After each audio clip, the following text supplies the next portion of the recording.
ओम शांति। आज का मुरली मुरली तारीख 29 मार्च 2025। मीठे बच्चे, तुम्हें ज्ञान से अच्छी जागृति आई है। तुम अपने 84 जन्मों को निराकार और साकार बाप को जानते हो। तुम्हारा भटकना बंद हुआ। ಬಾಬಾ ತಿಳಿಸ್ತಾ ಇದ್ದಾರೆ, ಮಧುರ ಮಕ್ಕಳೇ, ನಿಮಗೀಗ ಜ್ಞಾನ ಸಿಕ್ಕಿದೆ. ಜ್ಞಾನದಿಂದ ನೀವೀಗ ತುಂಬ ಚೆನ್ನಾಗಿ ಜಾಗೃತ ಆಗಿದ್ದೀರಿ, ಜಾಗೃತಿ ಬಂದಿದೆ. ನೀವು ನಿಮ್ಮ 84 ಜನ್ಮಗಳನ್ನು ನಿರಾಕಾರ ಮತ್ತು ಸಾಕಾರ ತಂದೆಯನ್ನು ತಿಳಿದುಕೊಂಡಿದ್ದೀರಿ. ಈಗ ನಿಮ್ಮ ಅಲೆದಾಟ ಬಂದಾಗಿದೆ. ಪರಮಾತ್ಮನಿಗೋಸ್ಕರ ಅಲೆದಾಡ್ತಾ ಇದ್ವಲ್ವ, ಅದು ಈಗ ಬಂದಾಯಿತು. ಯಾಕಂದರೆ ಶಿವಬಾಬಾ ನಮಗೀಗ ಸಿಕ್ಕರು. ಪ್ರಶ್ನೆ, ಈಶ್ವರ ಕಿ ಗತ್ ಮತ್ ನ್ಯಾರಿ ಕ್ಯೂ ಗಾಯಿ ಹುಯಿ ಹೇ.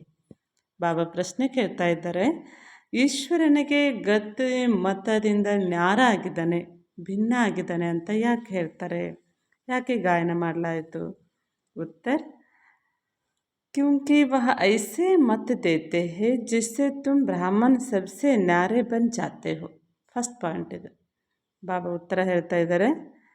ಫಸ್ಟ್ ಪಾಯಿಂಟ್, ಈಶ್ವರನಿಗೆ ಯಾಕೆ ಗತ್ ಮತದಿಂದ ನ್ಯಾರ ಆಗಿದ್ದಾರೆ ಅಂತ ಹೇಳ್ತೇವೆ ಅಂದರೆ, ಅವರು ನಮಗೆ ಅತ್ಯಂತ ಶ್ರೇಷ್ಠವಾಗಿರುವಂತಹ ಮತವನ್ನು ಕೊಡ್ತಾರೆ, ಶ್ರೀಮತವನ್ನು ಕೊಡ್ತಾರೆ. ನಾವೆಲ್ಲ ಬ್ರಾಹ್ಮಣ ಮಕ್ಕಳಿಗೆ ನಾವು ಈ ಜಗತ್ತಿನಿಂದ ಭಿನ್ನ ಆಗಲಿಕ್ಕೆ, ಈ ಸಾಕಾರ ಜಗತ್ತನ್ನು ಮರಿಲಿಕ್ಕೆ, ನಿರಾಕಾರ ಜಗತ್ತನ್ನು ನೆನಪು ಮಾಡಿಕೊಡ್ಲಿಕ್ಕೆ, ನಮ್ಮನ್ನು ನಿರಾಕಾರ ಆತ್ಮ ಅಂತ ತಿಳ್ಕೊಡ್ಲಿಕ್ಕೆ ಬಾಬಾ ಶ್ರೇಷ್ಠ ಮತವನ್ನು ಕೊಡ್ತಾರೆ.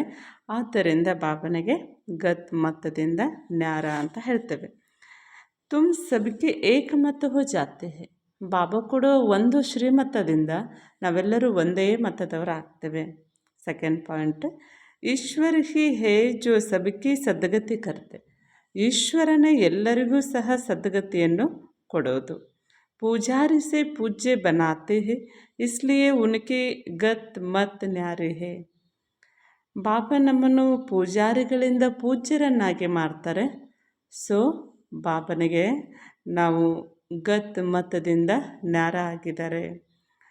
ಅದಕ್ಕೆ ಈ ರೀತಿ ಮಹಿಮೆಯನ್ನು ಮಾಡ್ತೇವೆ. ಜಿಸ್ ತುಮ್ ಬಚ್ಚೋಂಕೆ ಸಿವಾಯ್ ಕೋಯಿ ಸಮಜ್ ನಹೀ ಸಕ್ತೆ.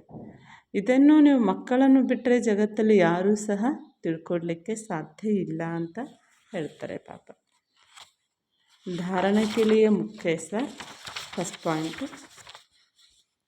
ರಚಯಿತ और रचना का ज्ञान सिमरन कर ಸದಾ ಹರ್ಷಿತ ರಹನ. ಧಾರಣೆ ಮೊದಲನೇ ಪಾಯಿಂಟ್ ಆಗಿದೆ. ರಚಯಿತ ಮತ್ತು ರಚನೆಯ ಜ್ಞಾನವನ್ನು ಸ್ಮರಣೆ ಮಾಡಿಕೊಂಡು ಸದಾ ಹರ್ಷಿತರಾಗಿರಬೇಕು. याद की यात्रा से अपने पुराने सब कर्म बंधन काट कर्मातीत ಅವಸ್ಥಾ बनानी है. ನೆನಪಿನ ಯಾತ್ರೆಯಿಂದ ತಮ್ಮ ಹಳೆಯ ಎಲ್ಲ ಸಂಬಂಧಗಳನ್ನು, ಕರ್ಮ ಬಂಧನಗಳನ್ನು ಕಟ್ ಮಾಡಿಕೊಂಡು ಕರ್ಮಾತೀತ ಅವಸ್ಥೆಯನ್ನು ಪಡ್ಕೊಳ್ಳಿ. ಸೆಕೆಂಡ್ ಪಾಯಿಂಟ್, ध्यान दीदार में माया की बहुत प्रवेश होता है, इसलिए संभाल करनी है.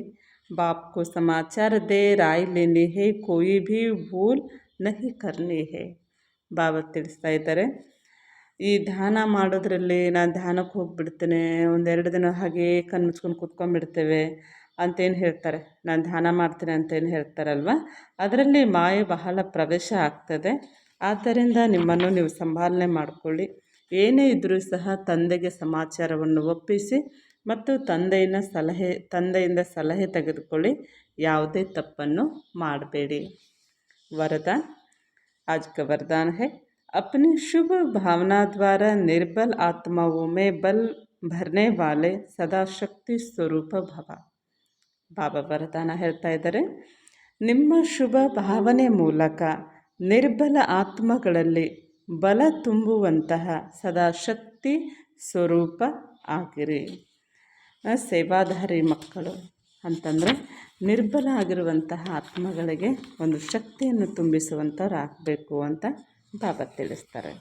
ಸ್ಲೋಗನ್, अलंकार ब्राह्मण जीवन का श्रृंगार है, इसलिए अलंकारी बनो, ದೇಹ ಅಹಂಕಾರಿ ನಹಿ. ಜ್ಞಾನ ಯೋಗದಿಂದ ನಿಮ್ಮನ್ನು ನೀವು ಅಲಂಕಾರ ಮಾಡ್ಕೊಳ್ಳಿ ಅಂತ ಹೇಳ್ತಾರೆ ಬಾಬಾ. ಶೃಂಗಾರ ಮಾಡ್ಕೊಳ್ಳಿ. ಜ್ಞಾನಯೋಗದಿಂದ ಆತ್ಮದ ಶೃಂಗಾರ ಮಾಡಿಕೊಳ್ಳೋದು ನಾವು ಲೌಕಿಕ ಒಂದು ಬ್ರಾಹ್ಮಣ ಮಕ್ಕಳ ಒಂದು ಶೃಂಗಾರ ಆಗಿದೆ. ಸೊ ಈಗ ಅಲಂಕಾರಿಗಳಾಗಬೇಕು. ಆತ್ಮದ ಅಲಂಕಾರಿಗಳು, ದೇಹದ ಅಹಂಕಾರಿಗಳಾಗಬಾರ್ದು ಅಂತ ಬಾಬಾ ತಿಳಿಸ್ತಾರೆ. ಅಚ್ಚ. ಓಂ ಶಾಂತಿ.